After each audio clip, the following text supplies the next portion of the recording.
أعوذ بالله من الشيطان الرجيم بسم الله الرحمن الرحيم بل قالوا أضغاث أحلام بل افتراه بل هو شاعر فليأتنا بآية كما أرسل الأولون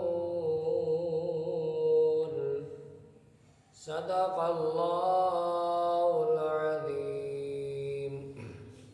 سورہ انبیاء کی ایک آیت کی تلاوت کی گئی، آیت نمبر 5۔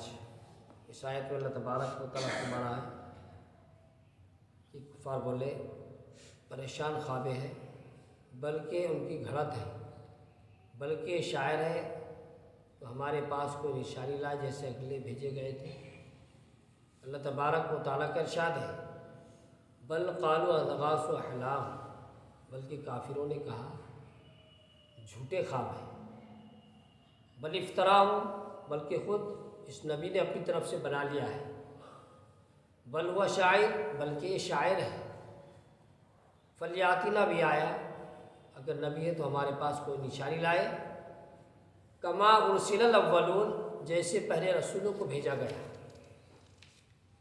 جب کافروں کا راز ظاہر فرما دیا گیا تو اس کے بعد انہیں قرآن کریم سے سخت پریشانی اور حیرانی لاحق ہو گئی کہ اس کا کس طرح انکار کریں، کیونکہ یہ ایک ایسا روشن اور واضح معجزہ ہے جس نے تمام ملک کے مایہ ناز ماہروں کو عاجز اور حیرت زدہ کر دیا ہے، اور وہ اس کی 2-4 آیتوں کی مثل کلام بنا کر نہیں لا سکتے۔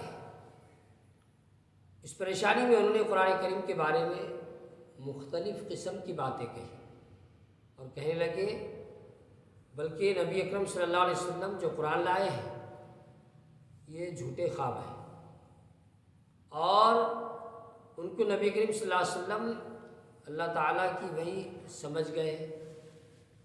کفار نے یہ کہہ کر سوچا کہ یہ بات اس پر نہیں ہو سکے گی، تب اس کو چھوڑ کر کہنے لگے بلکہ خود اس نبی نے اپنی طرف سے بنا لیا ہے۔ یہ کہہ کر انہیں خیال ہوا کہ لوگ کہیں گے اگر یہ کلام حضرت محمد مصطفیٰ صلی اللہ علیہ وسلم کا بنایا ہوا ہے اور تم انہیں اپنے جیسا بشر بھی کہتے ہو تو تم ایسا کلام کیوں نہیں بنا سکتے۔ یہ خیال کر کے اس بات کو بھی چھوڑا اور کہنے لگے بلکہ یہ شاعر ہے اور یہ کلام شعر ہے، یہ کلام شعر ہے۔ الغرض کفار اس طرح کی باتیں بناتے رہے اور کسی ایک بات پر قائم نہ رہ سکے۔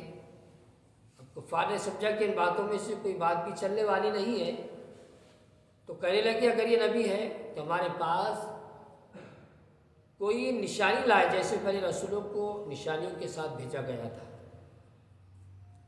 اہل باطل اور جھوٹوں کا یہی حال ہوتا ہے کہ وہ کسی ایک بات پر قائم نہیں رہتے، بلکہ ایک کے بعد دوسری اور دوسری کے بعد تیسری بات کی طرف منتقل ہو جاتے ہیں۔